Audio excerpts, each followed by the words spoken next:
warahmatullahi wabarakatuh. Perkenalkan, nama saya Wahyu Ningrum dengan NIM C0D024001 dari program studi D3 Perpajakan Fakultas Ekonomi dan Bisnis Universitas Jambi. Di sini saya akan menjelaskan mengenai pemotongan PPh pasal 21 bukan pegawai dan peserta kegiatan. Apa itu pemotongan PPh 21 bukan pegawai? Pemotongan PPh 21 bukan pegawai adalah pajak penghasilan yang dikenakan atas penghasilan orang pribadi yang menerima imbalan bukan sebagai pegawai tetap ataupun tidak tetap. Kelompok ini termasuk tenaga ahli seperti dokter, konsultan, notaris, akuntan, dan lain-lain, seniman, olahragawan, pembicara, pengajar, agen iklan, hingga influencer. Dasar pengenaan pajaknya adalah 50% dari penghasilan bruto dalam satu masa pajak. Kemudian dikenakan tarif progresif sesuai pasal 17 Undang-Undang PPh. Selanjutnya, apa itu pemotongan PPh 21 peserta kegiatan? Peserta kegiatan adalah orang pribadi yang menerima imbalan karena ikut serta dalam suatu kegiatan, misalnya narasumber seminar, peserta lomba, anggota panitia, atau peserta pelatihan atau magang. Imbalan dapat berupa honorarium, uang saku, hadiah, uang rapat, transportasi, hingga akomodasi. Berikut dasar pengenaan PPh pasal 21 untuk bukan pegawai dan peserta kegiatan. Yang untuk bukan pegawai, dasar pengenaan pajaknya atau DPP-nya adalah 50% dari penghasilan bruto yang diterima dalam satu masa pajak.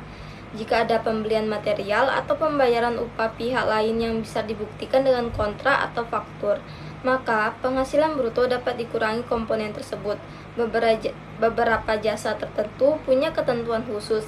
Misalnya dokter, penghasilan bruto dihitung dari total jasa sebelum dipotong biaya rumah sakit. Dan jasa catering itu penghasilan bruto seluruh penghasilan. Dan yang untuk peserta kegiatan, dasar pengenaan pajaknya atau DPP-nya adalah 100% dari penghasilan bruto yang diterima, tanpa ada pengurangan biaya apapun. Semua komponen imbalan seperti honorarium, uang saku, uang rapat, hadiah, transportasi, akomodasi, hingga fasilitas lain dihitung sebagai satu kesatuan bruto yang utuh dan tidak boleh dipecah. Contoh perhitungan PPh 21 pada bukan pegawai. Kasusnya Iksan sebagai konsultan independen, dia menerima honor sebesar 20 juta.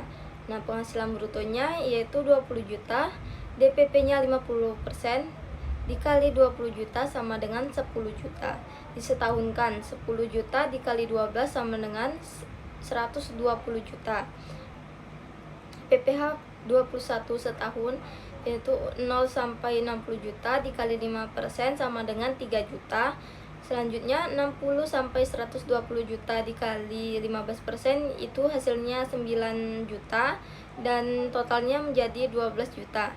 Nah, PPh 21 per bulan yaitu 12 juta dibagi 12 sama dengan 1 juta.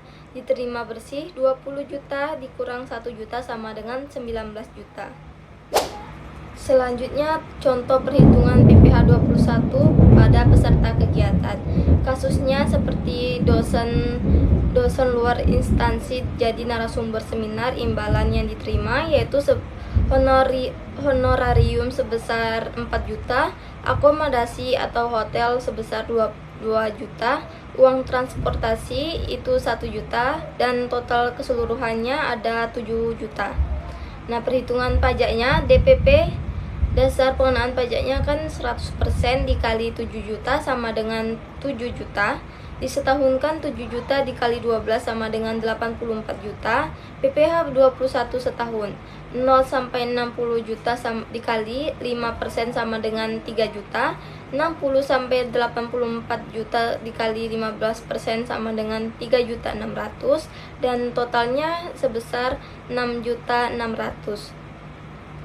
PPh 21 per bulannya 6.600.000 dibagi 12 sama dengan 550.000. Nah, yang diterima bersih oleh dosen itu yaitu 7 jutanya dikurang 550.000, hasilnya 6.450.000. Selanjutnya, kesimpulan dari materi yang saya jelaskan tadi, yaitu pemotongan PPh 21 bagi bukan pegawai dan peserta kegiatan sebagaimana diatur dalam Peraturan Menteri Keuangan 168 tahun 2023 menjadi upaya strategis dalam meningkatkan kepastian hukum, menyederhanakan administrasi, serta menutup celah manipulasi penghasilan. Dengan dasar pengenaannya 50% dari penghasilan bruto untuk bukan pegawai dan seluruh penghasilan bruto bagi peserta kegiatan. Nah, aturan ini diharapkan dapat mendorong kepatuhan pajak sekaligus memperkuat penerimaan negara demi mendukung pembangunan nasional.